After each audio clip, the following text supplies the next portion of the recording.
So you want to grow an indoor jungle, but you don't think you have the space? Let me show you how I fit 15 of my tropical plants into one small corner in my bedroom. This is the corner in my bedroom that's right by my closet and doesn't really have a purpose, so I've turned it into a bit of a plant haven. And I'll show you what that looks like here in just a minute, but first thing we're going to do is take all these babies outside for a little spring cleaning. Once or twice a year, I like to try to get everybody outside on the deck and hose them off. It gives them a really good watering, and it helps big time with the dust that gathers up on the leaves over the winter months. We have a fireplace, and that tends to leave things a little bit dustier than I would like. And instead of individually hand wiping every single leaf, sometimes I'll just take them out on a pretty day, and that way I can put it on a gentle spray cycle with the water hose and just rinse everyone off. Helps knock down any pests that might have started to try to accumulate on them too, just in case. But really, we're just trying to get them a bath and get them all cleaned up before we get them reorganized and tucked back into their homes. Now, if you do this, you definitely want to make sure that you're picking a nice day. And if you'll notice, I've got them in some dappled shade. I don't want them in full sun for this, as I'll be spraying their leaves off. I don't want to shock them or give them leaf burn, especially while they're wet. And I won't be leaving them out for long. I bring them out, I hose them all down, let them drip dry for a few, and then I go ahead and take them right back in while they're still wet, because these are inside plants. They're not acclimated to outdoor life. So leaving them out here for very long could be very shocking to them. Once I get them all out, I just drag my water hose all the way up to the back deck, spray everybody off, and like I said, give them just a little bit of time to drip dry before taking everybody back in. A few of them are a bit heavy, and so once or twice a year is more than enough for this project. I just don't have it in me to carry so many plants in and out all the time, and we also don't want to upset them by doing it too frequently. While I had everybody out, I took the opportunity to go ahead and move over the hanger for my hanging baskets.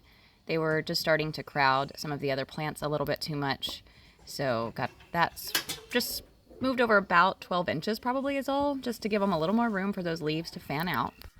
If you are working with limited space, then I do recommend looking into getting some hanging baskets or hanging planters, because it's a really good way to add more plants into a smaller area by going vertically.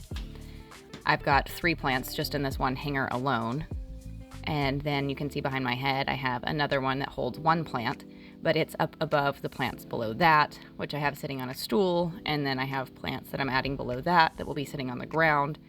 And by going from ground to stool to hanging, you can kind of stagger them in a pyramid or tier pattern and give you a little more room to tuck in some of those extra plants. Fill in the whole space. Instead of 1 plant in the corner, you can have a whole mini jungle tucked into your corner. So an optional trick that I highly recommend is the addition of a humidifier. I found that the way that leaves unfurl just goes so much better with a little extra humidity. The plants are happier, we don't get stuck leaves when they're trying to unroll. You've got to remember, these are tropical plants, and they would have a lot of moisture in their natural environment. And if you're gonna grow jungle plants, then why not include some jungle friends? Because, well, why not? And for me, lighting is a big part of this. While it is definitely not necessary, you can grow many beautiful plants just with your natural light through your windows. I have specifically chosen to add lights because I want to train my plants to look and face particular directions. Now, obviously, you can grow however you'd like and save yourself the effort or the look of having lights standing in your bedroom. But for me, it's a trade-off that's worth it. My plants grow bigger and faster and happier than they ever did without the lights. But I can understand how, to some, it's just an eyesore. But the results, for me, speak for themselves, and I can't say enough good things about having plant lights added to your collection. Once everybody's in and clean and reorganized, these are the results, and you can see it's basically a tiny jungle right in one small corner. So even if you don't have that much space, you might be pleasantly surprised at how much you can tuck into one tiny corner. So go ahead and bring the jungle home, because who doesn't want to wake up next to this every morning? It just feels good. I spend a lot of time hanging out with my plants and researching plants and experimenting on plants, so if any of this sounds like fun to you, follow along because we'll be doing a lot more.